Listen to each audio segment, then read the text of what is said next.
Okay, hey everyone, thanks so much for attending my talk. My name is Charlie Fish, and today I'm going to be talking about some tips and tricks for working with a new code base.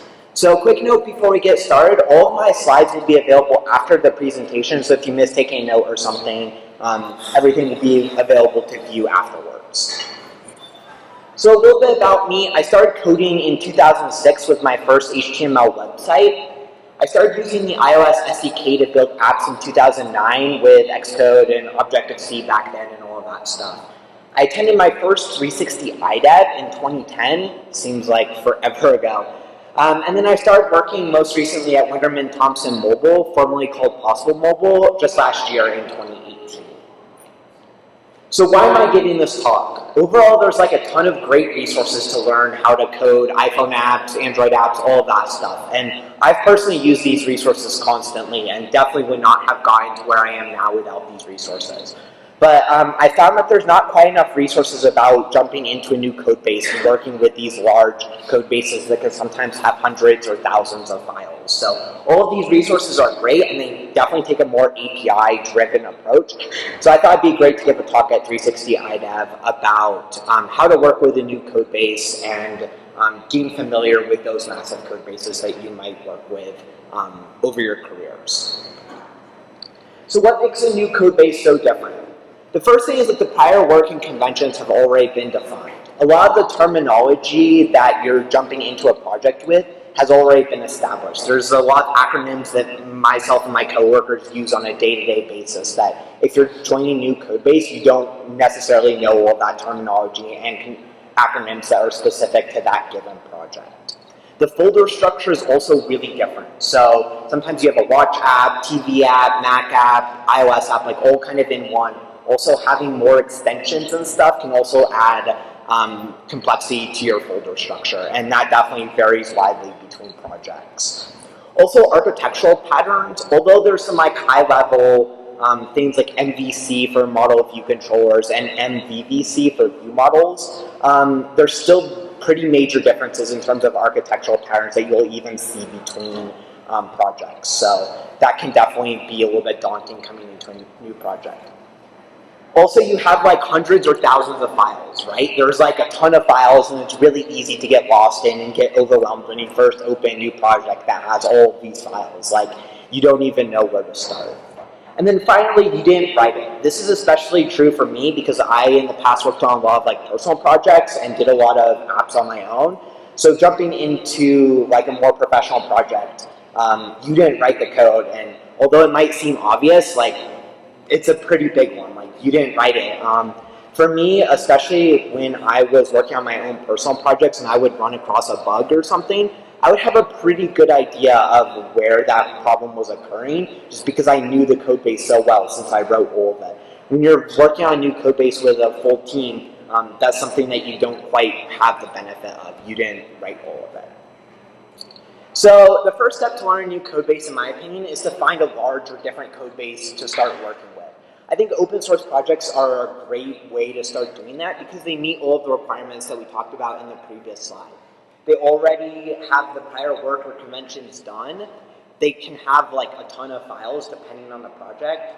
And of course, you didn't write it, or at least most likely didn't write it. Hopefully you can find another open source project if you contribute a lot and can do that. So on this slide, I've posted some open source iOS apps that I found on GitHub. There's of course a ton more, but these are some big ones: Firefox, Kickstarter, GitHub, and Wikipedia. So those are all great like playgrounds and resources that you can do to go in and practice working with a new code base.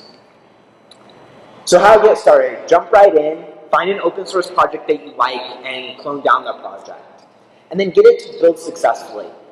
Things like Git LFS for large files, Git submodules, and third-party dependencies can all add a ton of complexity to getting it to build successfully. I remember a long time ago, there used to be days where you could just clone down a project and build it, and 9 times out of 10 it would work. That percentage has fallen drastically. Like, there's normally more steps that you need to do to get it to build successfully.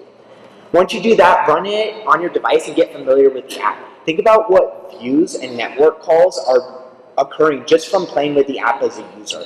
kind of having that reverse engineering mindset and thinking about what you would do if you were building this app from scratch can be really helpful, because you'll make assumptions as you're playing with the app as a user, and then you can either confirm or deny those assumptions later on, and that can be really beneficial because you're always thinking about what it's doing behind the scenes. That all being said, don't play with it too much. Get a high-level overview of what the app does, but don't wait too long before diving into a specific task. It's really easy to get lost in that kind of high-level overview mindset where you're thinking about the app as a whole and don't actually get into the mindset of editing and actually changing the code. So definitely get your hands dirty and mess with the code. Find a bug or something you want to change and change it.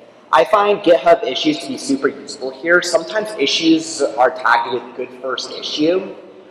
This kind of varies between projects, but go on to GitHub, filter by good first issue, and you'll hopefully find some good issues or tasks that you can work on.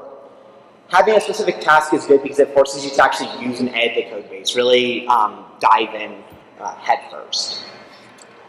Of course, research the issue, figure out what classes you're going to need to use and work with that. Also look at the startup sequence and think about the flow of the app and how the user will actually navigate to that bug or issue that you're working on. Ask a lot of questions. No two code bases are the same, so no matter how much iOS experience you have, asking questions can still be super valuable. I find this to be especially like a two-way street. When people ask me questions, I feel like I'm learning more about the code base, and of course, if they're asking questions, they're hopefully learning more about the code base as well. So remember, it is a two-way street, and there's hopefully no such thing as a bad question. So the more questions you can ask, the better. Of course, this can be a little bit harder when working on open source software, but there are sometimes like Slack rooms and stuff that you can join and ask other contributors to the open source project how to do that. When working with a company or a team, hopefully that'll get easier because you'll have someone that you can actually go and ask questions to. Finally, you always know more than you think you do, so trust your knowledge and be confident in the code base. I know this is like a lot easier said than done, but just remember we've all been there at some point. We've all been banging our heads against a brick wall trying to figure out why this isn't working or trying to understand what this specific piece of code is doing. So don't be scared to edit and work with the code base. Mold it, play with it, get it to be your own. And I think that's super valuable. So now we're going to go over a couple of Xcode tips. These are super useful for learning how to use a new code base. Learning the keyboard shortcuts I've also found can be super useful here because it speeds up your actions and it lets you focus more on the code itself versus finding where the code is. Digging through all those Xcode menus is not fun. So yeah, definitely learning the keyboard shortcuts I think can be super valuable. The first one may be a little bit obvious, but find Command F. This was super useful for finding variable names that like coworkers or colleagues are discussing within a certain file, or just finding where the other instances of that variable or method is being used. So Command F, type in your query, hit enter to cycle through the results. Also, there is an option where regex is also allowed. So if you have a regex query, that can be a little bit more complicated. Xcode now supports that as well. Similarly, we have find all, which is the entire project. Command-Shift-F. This is broader scope and searches the entire project. And it's great for finding how those variables or methods are related between classes. Sometimes this doesn't work quite as well, I found, especially for like really common variable names that you might reuse a ton throughout your entire project. So yeah, just use it with a grain of salt, and sometimes you'll have more success than others. But you can also filter by the specific folder or group that you want to search within.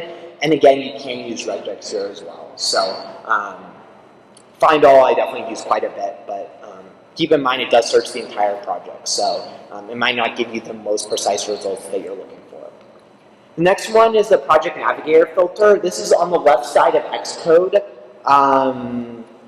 And at the bottom of the Project Navigator, there's a filter bar down there. So if we zoom in on that, you can type text into the filter on the left side, and that will filter down all of your files and show you only the files and groups that are most relevant to your specific query. You also have a recent files button there on the left, which will show you all just filter down which files you've worked with recently. And then finally, a source control button on the right. This is something that I kind of use a little bit more than maybe most, but sometimes I'll go in if I know I'm going to have to edit a certain view controller or something when working on a specific task. I'll just add a blank line so it shows up as modified in my source control.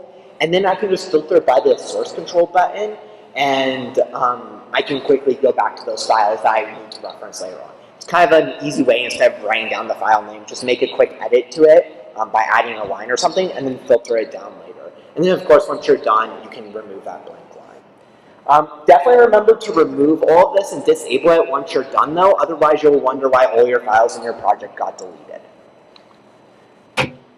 The next one is open quickly. This one is Command-Shift-O. This will open a spotlight-like window that you can use to search the entire project. So you hit Command-Shift-O, you start typing, in this case, app info. You hit enter, and it will navigate directly to that file. This is super useful. Like sometimes coworkers have told me, look in this file or something. Command-Shift-O, type in the file, hit enter, and you're right there looking at the code instead of having to go through and navigate that entire project hierarchy with all those groups and folders.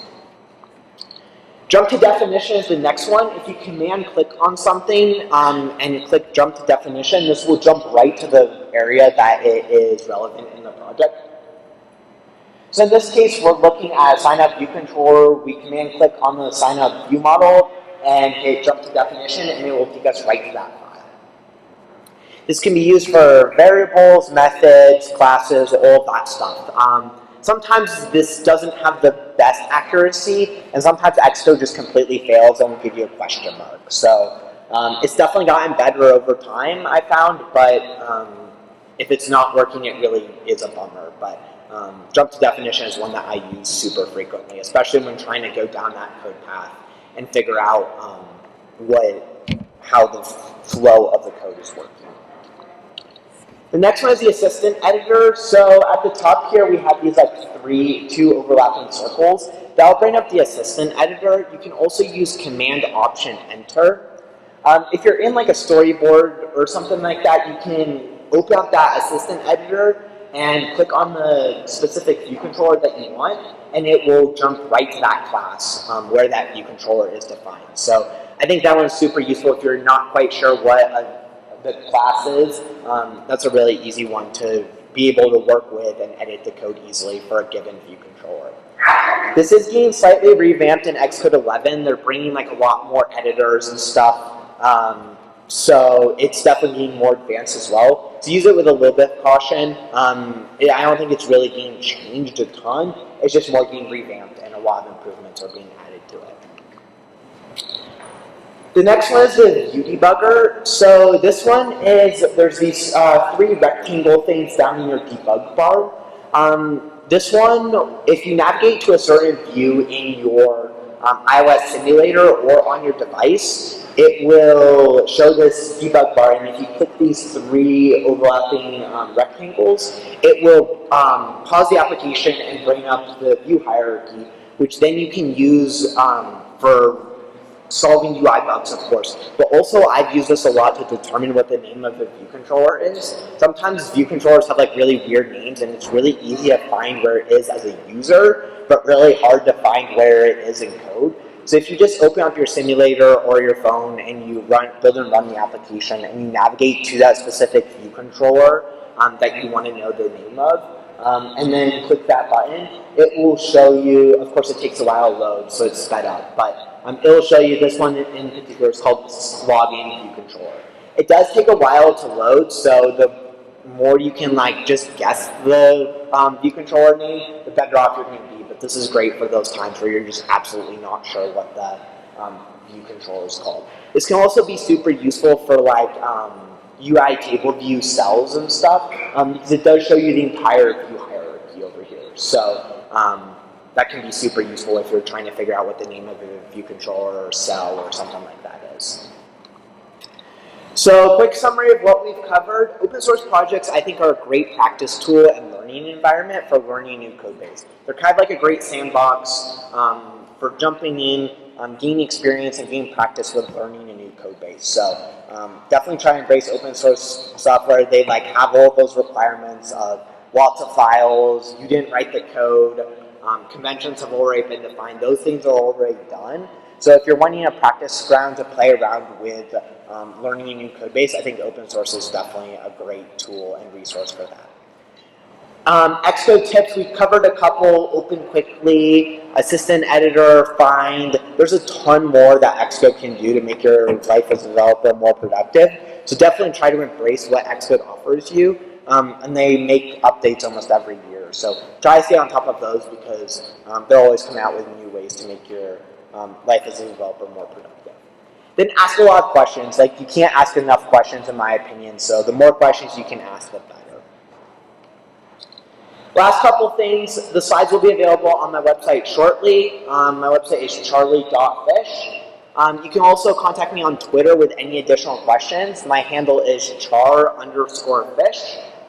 And then my contact information for GitHub, LinkedIn, Stack Overflow, all that stuff is also available at my website, charlie.fish/contact.